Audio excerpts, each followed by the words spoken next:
Bueno, no, yo no estuve en la UNAM, Oh, bueno. pero Oh, sí en una universidad. ajá.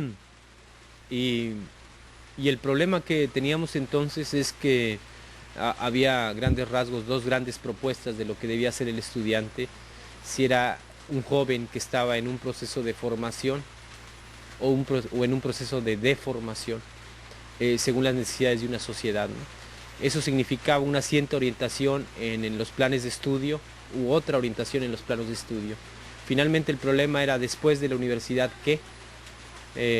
Sí, trabajar, pero trabajar para qué, en qué sociedad, a qué costo social y a qué costo como individuo, como persona, ¿no? Finalmente estudiábamos y nos formábamos no para saber o para trabajar en lo que nosotros queríamos, sino en lo que la sociedad y el poder nos exigían que fuéramos.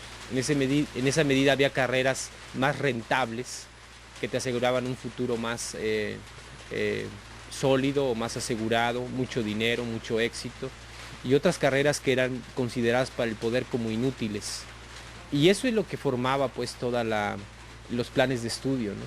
Eh, de una u otra forma, la universidad se convertía como en un gran corral de domesticación de los jóvenes y al mismo tiempo como en un lugar donde esos jóvenes se negaban a ser domesticados y había mucha rebeldía, ¿no? Mucha organización. En realidad, realmente los jóvenes estudiantes reaccionan rápidamente como rebeldes y el peligro que nosotros veíamos entonces es que esos movimientos de rebeldía se aislaran, pensaran que solo en su universidad o en su escuela se daba este proceso de dominación y no se abrieran a dialogar o a tomar contactos con otros grupos sociales que estaban sufriendo lo mismo, ¿no? Y por lo regular el problema con los movimientos estudiantiles era ese, que, que tenían el horizonte del aula, del salón de clases, y que se podía ser muy rebelde en el salón de clase y muy conformista en la familia, por ejemplo, ¿no?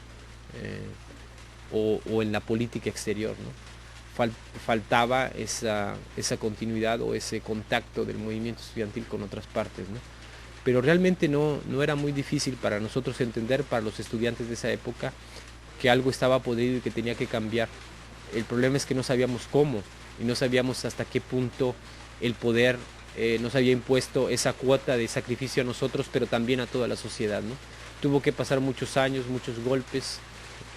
Tuvimos que llegar aquí a las montañas del sureste mexicano y conocer la situación indígena para entender que la injusticia que nosotros vivíamos era también una injusticia para los indígenas, para los campesinos, para los trabajadores, para los maestros, para todo eso, ¿no?